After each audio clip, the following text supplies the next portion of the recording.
ఒక ఊరు బయట ఒక తుమ్మ చెట్టు అనేది ఒకటి ఉంది. తుమ్మ చెట్టు తెలుసు కదండి అందరికీ. తుమ్మ చెట్టు ముళ్ళు ఉంటాయి. ఊరికి ఆమడ దూరంలో తుమ్మ చెట్టు ఉన్నది. అక్కడ బయటకు వచ్చే వాళ్ళందరూ కూడా ఆ దారి పక్కలోనే తుమ్మ చెట్టు ఉంది కాబట్టి అక్కడికి వచ్చే వారందరూ కూడా దాన్ని తిట్టుకుంటూ, ఎందుకంటే ముళ్ళు గుచ్చుకుంటాయి కదండి, దారిలో గుండిపోతూ ఉంటాయి. ముళ్ళు గుచ్చుకుంటుంటేనేమో ఇదేం చెట్టు ఇది, ఈ చెట్టు పాడుగాను ఇలా శపించే వాళ్ళంట, దూషించే వాళ్ళంట, దీన్ని నరికి పడేస్తే బాగుంటుంది కదా అన్నటువంటి భావనతో కూడిన మాటలు మాట్లాడి ఆ చెట్టుకు బాధ పెట్టేవాళ్ళట. తర్వాత ఏదో ఎండాకాలము కాస్త విశ్రాంతి తీసుకుందాము నీడ అనుకునేసరికి అక్కడ కూర్చునేసరికి ఏమవుతుందంట, గాలి వచ్చినప్పుడు ఆ ముళ్ళన్నీ కూడా రాలి వారి మీద పడేవంట. అప్పుడు తిట్టుకునేవాళ్ళట. అట్లా తిట్టుకుంటుంటే దానికి కొన్ని రోజులకి విరక్తి వచ్చిందంటండి. దానికి విరక్తి వచ్చేసి, అరే నన్ను ఎవరైనా నరికేస్తే బాగుండే, నన్ను ఎవరైనా సరే ఈ వేళ్లతో సహా పెళ్ళగించి నన్ను పడేస్తే బాగుండే అని చాలా బాధపడి కృంగిపోయి అదో అగాధంలోనికి దిగిపోయినటువంటి మనసు తుమ్ము చెట్టుకుందంట పాపం. అలాగా కొన్ని దినాలు అలాగే గడిచినప్పుడు చాలామంది చాలా రకాలుగా ఈ దరిద్రం ముళ్ళు గుచ్చుకునింది, అనవసరంగా ఎందుకు ఎవరు నాటారే దీన్ని, ఎవరు పాతారే దీన్ని, ఎందుకు ఇలాంటి మానసికంగా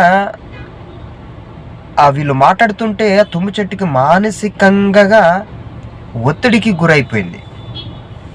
అయిపోతుంటే ఆలోచించినటువంటి తుమ్ము చెట్టు దాని ప్రాణమంతా విసుకెత్తిపోయి, నన్ను ఎవరైనా సరే చంపేస్తే బాగుండే, నరికేస్తే బాగుండే అన్నటువంటి ఆలోచనలో నిమగ్నమైనటువంటి తుమ్మ చెట్టు ఆ దారి గుండా ఒక మనిషి పోతున్నాడట.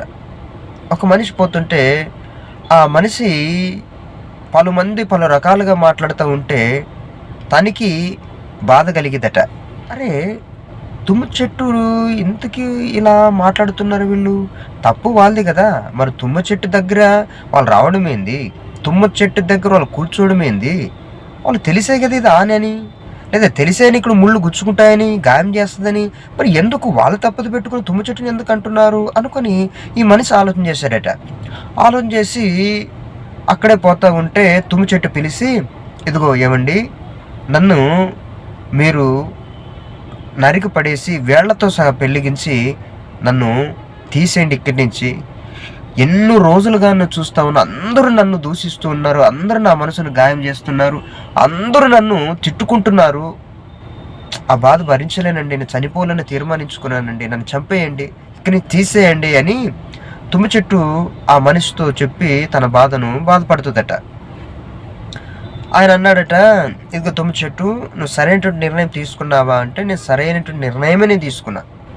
ఎందుకంటే ఒక్కరోజు కాదు, కొన్ని దినాల నుంచి, కొన్ని సంవత్సరాల నుంచి ఇదే మాట, ఇదే నన్ను బాధ పెడుతున్నారు, అందుకని నా మనసు విసిగెత్తిపోయింది, అందుకని మీరైనా నన్ను నరికేయండి, తీసేయండి ఇక్కడి నుంచి అని అంటుంటే, సరే మంచిగా ఆలోచన చేసావా అంటే, ఆలోచన చేశాను, సరే ఇక్కడి నుంచి తీసేయాలి నేను, అవును సరే అని ఆ మనిషి ఏం చేశాడంటే బాగా ఆలోచన చేసి ఆయన పైన కొమ్మలన్నీ నరికేశాడట. పైన కొమ్మలు నరికేశాడు. కింద భూమి నుంచి కాండం ఉంటుంది కదండి, కాండానికి ఒక 5 అడుగులంతా దాన్ని నరికేశాడట. అంటే కాండం అట్లా పెట్టాడు, పై భాగాలన్నీ కూడా కొట్టుపడేసినప్పుడు ఆ కొమ్మలన్నిటిని కూడా మంచిగా దాన్ని పాలిష్ చేసి, దాన్ని మధ్యలో కట్ చేసి పాలిష్ చేసి ఏం చేశాడంటే దానికి ఒక రూపకల్పన చేశాడట. మంచిగా చేశాడట. తర్వాత ఒక పావురాలు గూడు మాదిరి చేసి, ఆ తర్వాత మంచిగా దాన్ని ఒక డిజైన్గా చేశాడంటండి. అందంగా దాన్ని చిత్రీకరించాడట, అందంగా ప్రదర్శించాడట. అక్కడ చూసి మొత్తం అంతా అదే ఆ తుమ్మ చెట్టు నరికినటువంటి ఆ కొమ్మలతోనే దాని చుట్టూ మొత్తం ఆ భూమంతా తవ్వి అక్కడ చుట్టూ ఒక కంచె మాదిరి వేసి ఏమంటారు ఆ పలకల ద్వారే మొత్తం చేసేవాడంట. ఆ చెట్ల ద్వారా, ఆ నరకబడినటువంటి ఆ కొమ్మల ద్వారా ఆయన ఆ పలక ద్వారా మొత్తం చేసేసాడంటండి. చేసినప్పుడు చాలామంది ఈయన చేస్తుంటే కొమ్మను నరుకుతూ ఉంటే చాలామంది అంటే నీడే పిచ్చోడు ఏదేదో చేస్తున్నాడు అని ఆయన కూడా నిందించేవాళ్ళంట మనుషులు. కొంతమంది ఇక్కడ తుమ్మి చెట్టు పోయిందా మంచిదేంద్ర బాబు ఈ దుంపదేగా అన్నట్టుగా అనుకుంటారంట. ఒకానో రోజు మొత్తం ఈయన సిద్ధపరిచి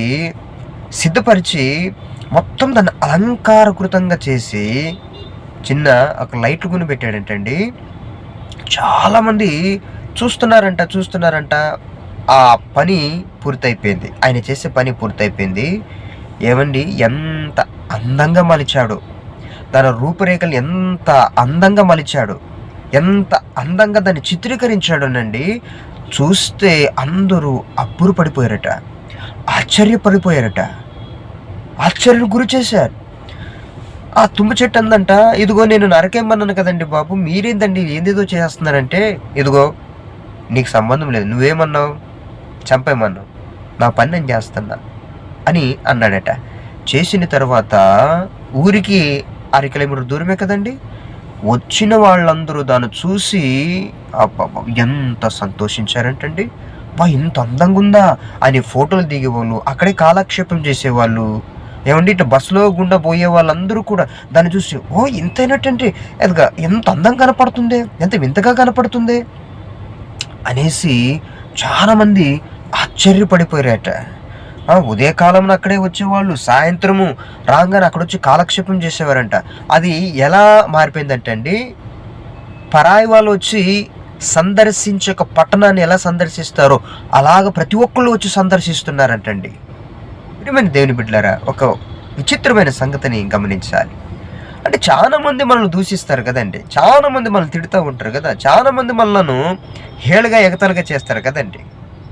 కానీ ఆ తుమ్మ చెట్టుకుని అలా అనుకునింది, చనిపోవాలని తీర్మానించుకుంది. కానీ ఆ మనిషి ఎవరంటే వడ్రంగి పనిచేసానికి ఒక చెక్కముక్క దొరికితే చాలు, దాంతో ఏం చేయాలా అన్నటువంటి ఆలోచన ఆయన కలిగి ఉంటాడు.